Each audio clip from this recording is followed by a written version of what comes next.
Assalamualaikum warahmatullahi wabarakatuh. Halo teman-teman semua, perkenalkan nama saya Zakia Tunisa dari program Bahasa dan Sastra Arab UIN Syarif Hidayatullah Jakarta. Hari ini saya akan menjelaskan tentang aksara Arab dan turunannya. Video ini dibuat dalam rangka untuk memenuhi tugas ilmu kodikologi.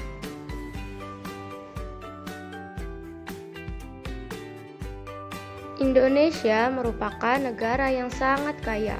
Tidak hanya alamnya saja, seperti gunung, hutan, ataupun laut, akan tetapi Indonesia juga kaya akan keragaman budayanya.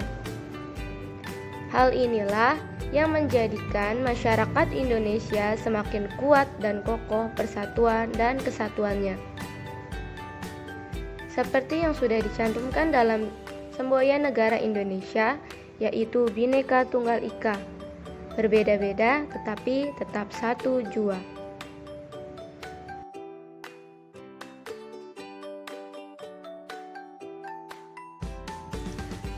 Salah satu keragaman budaya Indonesia yaitu adalah bahasa. Bahasa merupakan sesuatu yang sangat penting bagi manusia, karena sebagai makhluk sosial, manusia membutuhkan interaksi sesama manusia lainnya. Alat interaksi inilah yang dinamakan dengan bahasa. Baik itu bahasa lisan maupun bahasa tulisan. Bahasa di Indonesia kurang lebih ada 652 bahasa daerah yang dipengaruhi oleh letak geografi masing-masing daerah. Salah satu bahasa yaitu adalah bahasa tulis atau yang bisa kita sebut aksara. Secara etimologis, aksara berasal dari bahasa Sanskerta, yaitu akar kata a yang berarti tidak dan kata sara yang berarti termusnahkan. Jadi, aksara adalah sesuatu yang tidak termusnahkan, kekal ataupun langgeng. Dikatakan sebagai sesuatu yang kekal karena peranan aksara dalam mendokumentasikan dan mengabadikan suatu peristiwa dalam bentuk tulisan. Di Indonesia, aksara berasal dari 3 peradaban besar, yaitu yang pertama adalah India. India membawa aksara Pallawa, Nagari, dan Tamil. Yang kedua, ada bangsa Arab yang membawa aksara Arab. Dan yang ketiga, ada bangsa Eropa yang membawa aksara Latin.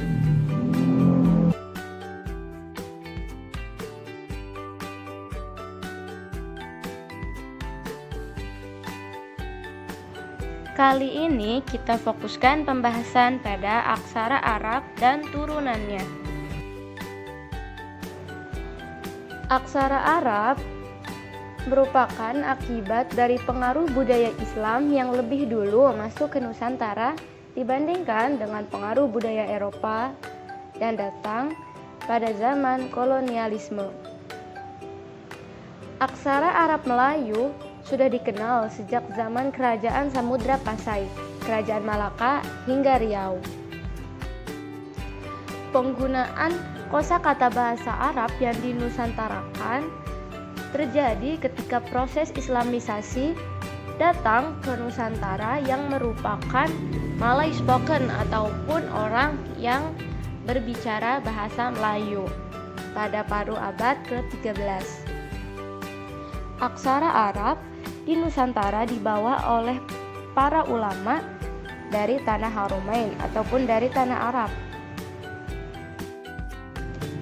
Untuk memudahkan agama Islam yang berbahasa Arab diterima oleh masyarakat Nusantara, maka dari itu aksara Arab melalui proses pelokalan agar masyarakat Nusantara lebih mudah untuk memahami ajaran agama Islam. Lalu apa saja sih aksara di Nusantara yang merupakan turunan dari aksara Arab? Selanjutnya akan kita bahas.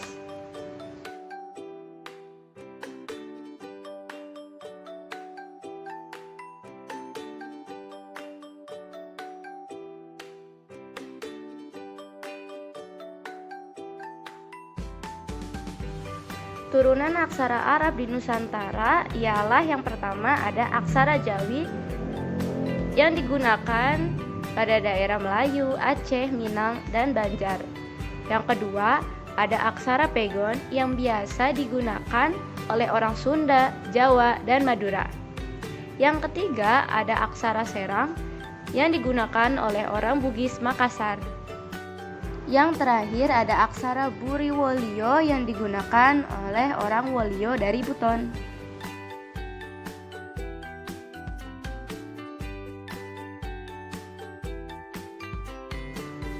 Aksara Arab Melayu merupakan aksara Arab yang berkolaborasi dengan bahasa Melayu dengan beberapa penyesuaian dan tambahan huruf.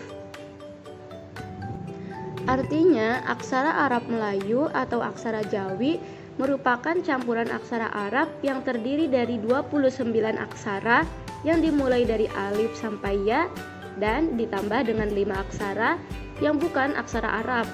Contohnya seperti fonem ca, nga, pa, ga, dan nya. Aksara ini merupakan kreativitas orang Melayu untuk memudahkan belajar bahasa Arab.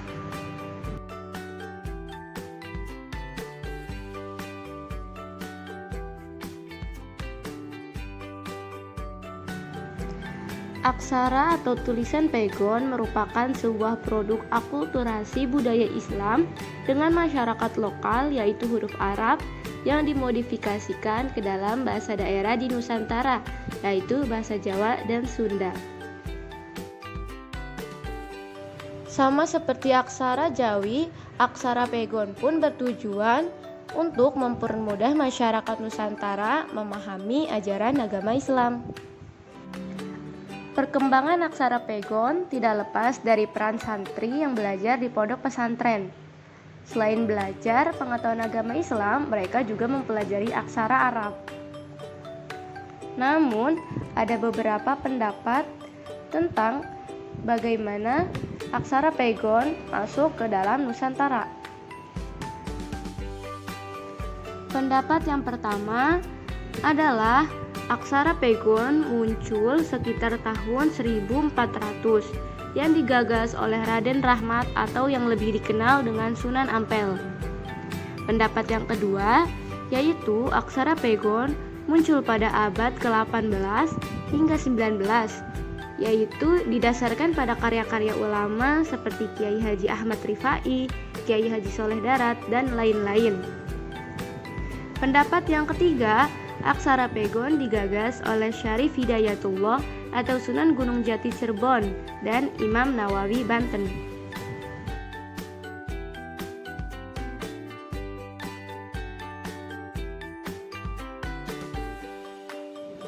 Aksara Serang adalah salah satu variasi dari aksara Arab yang digunakan untuk menuliskan bahasa Bugis dan Makassar di Sulawesi Selatan. Pada zaman kedatangan tamadun Islam mulai sekitar abad ke-17. Kemunculan aksara Serang berkaitan dengan kedatangan orang Melayu di Sulawesi Selatan yang telah pandai mereformasi skrip Arab atau tulisan Jawi. Sejarah menunjukkan bahwa penggunaan skrip Arab yaitu aksara Serang di Sulawesi Selatan dimotivasi oleh orang Melayu yang menjabat sebagai Syah Bandar dan juru tulis istana dalam kerajaan Goa. Penggunaan aksara Serang sangat terbatas, namun dapat diterima baik oleh masyarakat di Sulawesi Selatan.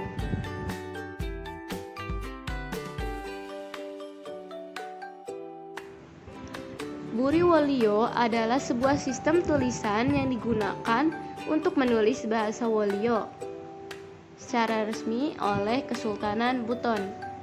Buri Wolio dibuat berdasarkan aksara Arab yang terdiri dari 15 huruf Arab dan 7 huruf tambahan yang dimodifikasi sesuai fonem asli Wolio.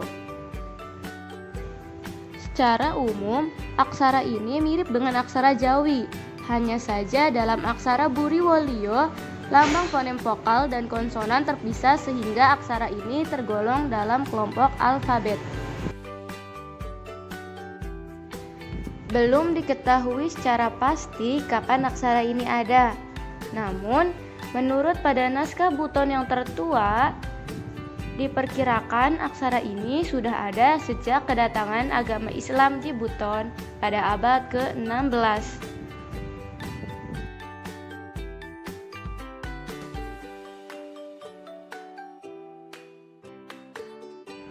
Sekian penjelasan aksara Arab dan turunannya.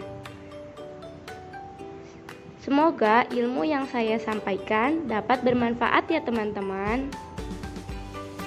Terima kasih telah menyimak video ini. Sampai jumpa di lain waktu. Jangan lupa subscribe dan like ya teman-teman. Wassalamualaikum warahmatullahi wabarakatuh. Dadah.